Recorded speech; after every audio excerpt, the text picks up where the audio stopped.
In this video, we're going to compare the battery consumption of the 2021 Hyundai Kona EV and the 2020 Tesla Model 3 Standard Range Plus.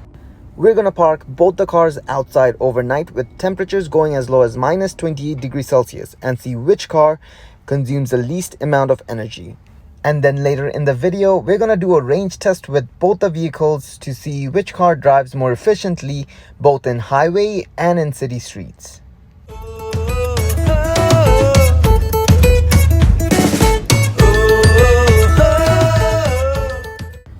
So it's 10:29 p.m. and the Hyundai EV has around 63% of battery life remaining. And my Tesla is sitting around 82%, or about 307 kilometers of range. So when I checked back in the morning after 12 hours, my Tesla lost about 20 to 25 kilometers of range and had 20 to 25 kilometers of range that was frozen that I could not use.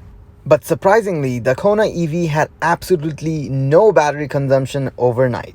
So it's 10:34 a.m. I've preconditioned the car for about 10 minutes. So we're going to do a small journey of 25 kilometers. We're going to take the exact same route, almost the exact same time. It's not rush hour right now and traffic is pretty chilled. So I think we're going to get a pretty fair test. I wish I could do longer tests, but I don't have this car for much longer. So I'll do a 25 kilometer test back and forth and we'll see the estimated energy usage on this and the energy usage on that.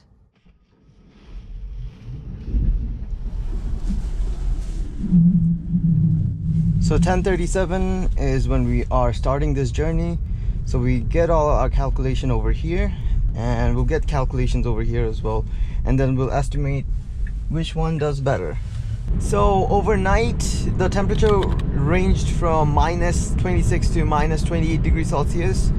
And as the sun came up, it got a little bit warmer. Right now it's around minus 20 degrees Celsius.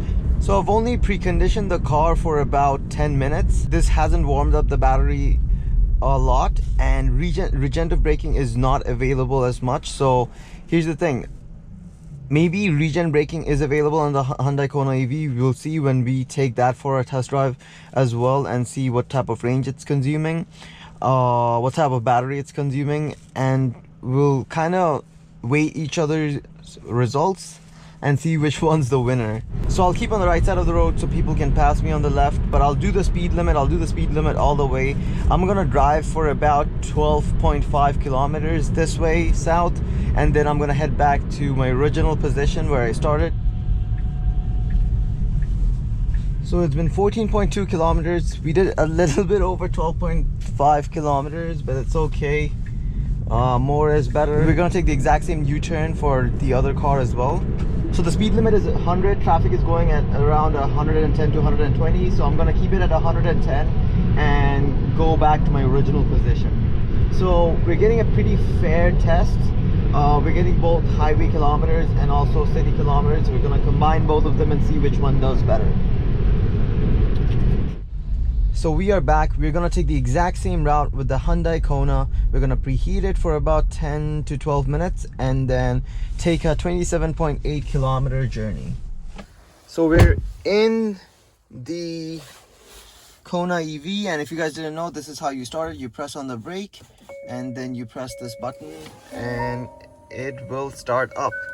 It's super cold here. I didn't precondition it, so I'm gonna sit here and precondition the car for about 10 minutes, 10 to 12 minutes before I get out.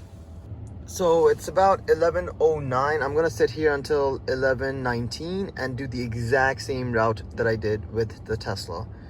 All right, so it's 11:19. I'm just gonna reset everything. So press OK to reset. Press OK to reset. So this is basically the drive info. This is basically the accumulated info. So I'm probably gonna use this and see what the average usage is for kilowatt hour per 100 kilometers, and I'm gonna have to do my calculations later to kind of match it with the Tesla, but we can but it'll give us the calculation and we can kind of do our little math and see which one consumed more energy. So 11:21, we're starting our test. 12 minutes of preconditioning. We're gonna take the exact same route as we did with the Tesla. So it looks like Hyundai does a pretty good job at keeping the battery pack warm. I can use all 3 levels of regenerative braking. I can drive normally even though this car was parked overnight at minus 26 degrees Celsius. I can also reduce the regen if I want. I have that option. So Tesla doesn't have that. As soon as you start driving, after you guys saw after I started driving with 10 minutes of preconditioning, the Tesla almost had no regenerative braking at all. So it's either the Hyundai has a really good heating system for the battery, or Tesla just does a better job in keeping the battery. I don't know, maybe it's good for battery longevity. Maybe regenerative braking is not good for the car if it's at really negative temperatures and the battery pack isn't heated as much. So we can't really say unless we do more tests on the car. But basically this is what the results are right now. I'm gonna do the exact same route that I did with the Tesla, drive for about 28 kilometers and see how much this car uses. So it's not using a lot of power right now. Unlike the Tesla, it has that driver only function. So the goal of an electric car to be as efficient as possible, and heating up the cabin does take up a lot of energy. So Hyundai has this mode which is really nice. I feel like Tesla can do an update and give people this type of feature as well, but they haven't done anything yet. But I'm gonna keep it on in this car. So we're starting the highway. We're gonna go 110 kilometers an hour because that's how fast traffic is moving. So unlike the Tesla, you actually get to drive this car. The Tesla, when I get into the highway, just put it into autopilot and that's it. That's good enough. But right now I have to keep the car in the lane. It does have lane keep assist, but it's not like autopilot at all. It'll only keep you in the lane whenever you're kind of drifting away from the lane, but it won't like drive the car for you. So I'm gonna show you guys an example.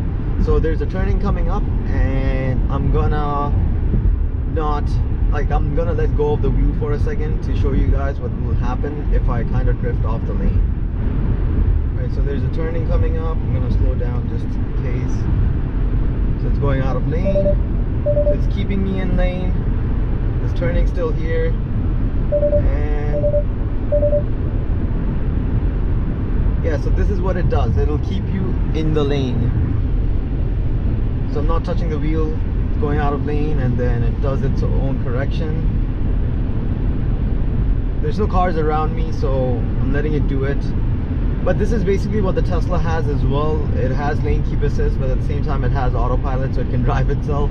And it has the ability to push the car into full self-driving in the future as well when full self-driving becomes available. This car doesn't have that. It only has like sensors and cameras in the front and the back, and that's it.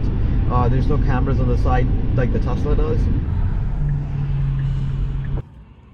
So we did about 14 kilometers going southbound. Now we're gonna do 14 kilometers going northbound. We're gonna see we're gonna go to our original location and see how much energy that Hyundai Kona has used compared with the Tesla. We have around 209 kilometers of range. The battery is about 56%, and that's the stats for this car. A nice thing that I noticed is Hyundai actually tells you when you're using a lot of battery. We don't have this in the Tesla, but it's a nice indication to the driver from the car to slow down and keep your speed below 100 kilometers an hour to get the maximum range. After a lot of driving, here are the final results for the range test for both the vehicles. My Tesla did about 245 watt-hour per kilometer on average, and the Hyundai Kona did about 223 watt-hour per kilometer. To put things into perspective, my Tesla used about 55 kilometers of range to drive about 28 kilometers. And the Hyundai Kona used about 29 kilometers of range to drive 28 kilometers. The drive time for the Tesla is about 27 minutes, where the drive time for the Kona is about 34 minutes. So almost 7 minutes more because the Hyundai Kona faced a little bit of traffic. The driving temperature for both the cars were also similar at minus 18 degrees Celsius. The only two difference that might have given the Kona a big win is because of the heat pump and the driver's only feature on the Kona. So my Tesla lost on both the overnight battery consumption test and the range test with the Hyundai Kona. The Tesla also has a couple of critical instruments that need to be protected from the extreme cold, which might have given the Hyundai Kona a leg up on today's tests. Now, before I end the video, I want to thank Murray Hyundai again for letting me borrow their car for a day, for letting me do this review. They also have a charging stations that you can use to charge your own Kona EV.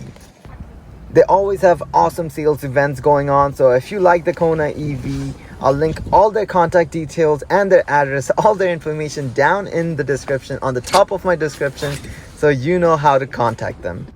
I hope you guys enjoyed the video. Smash like and subscribe if you're new to the channel, and let me know what your thoughts are down in the comment section. I hope you guys have a wonderful rest of the day. Goodbye.